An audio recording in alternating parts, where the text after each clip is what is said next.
Europe. 8h49, bonjour Emmanuel Ducrot. Bonjour Dimitri. Bonjour à tous. Alors on va retrouver des noms, des formules qui nous vont faire remonter de quelques années en arrière. L'hydroxychloroquine, ça n'était donc pas un remède miracle contre le Covid. L'étude scientifique qui soutenait cette thèse vient d'être enterrée par l'éditeur qui l'avait publié il y a 5 ans. Oui, c'est un sacré coup de tonnerre, la fin d'une baudruche scientifique la plus spectaculaire de l'épidémie de Covid. Alors souvenez-vous, alors que la pandémie battait son plein en 2020, Didier Raoult et son équipe de l'IHU de Marseille avaient publié des travaux qui semblaient démontrer l'efficacité miracle contre le coronavirus d'un vieux médicament, l'hydroxychloroquine, associé à une autre molécule. Il s'en était suivi une ruée sur le cocktail, mais aussi très vite des mises en garde de la part de la communauté scientifique qui trouvait l'étude bancale. Cette étude a été rétractée hier par Elsevier, son éditeur. Alors rétractée, ça veut dire quoi ? Ça veut dire désavoué. Sur le plan scientifique, ça signifie que son contenu n'est plus valide. En d'autres termes,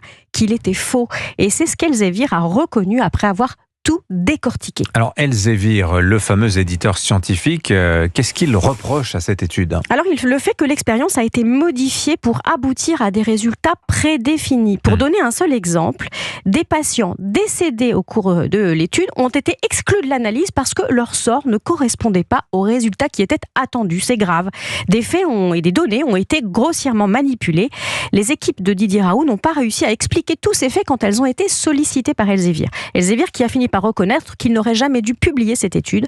On peut vraiment regretter qu'il la rétracte si tard. Oui. Ça aurait changé quelque chose que l'étude soit retirée plus tôt ? Oui, parce que cette étude qu'on peut désormais qualifier de frauduleuse a fait perdre un temps précieux dans le traitement de l'épidémie au niveau mondial. Elle s'est transformée en totem défendu par des fans, y compris des politiques, des élus, des médias, qui avaient fait de Didier Raoult un gourou au mépris des évidences scientifiques.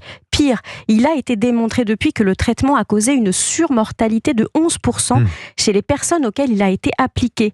Selon certains spécialistes en pharmacologie, ce sont des dizaines, voire des centaines de milliers de morts dans le monde qui sont dues à ce traitement. Incroyable. Cette folie a aussi emporté des médias et ça a eu des conséquences graves. Et c'est une fin de carrière piteuse pour Didier Raoult. Mais oui, une autre de ces études sur l'hydroxychloroquine qui portait sur 30 000 patients a été elle aussi rétractée en 2023.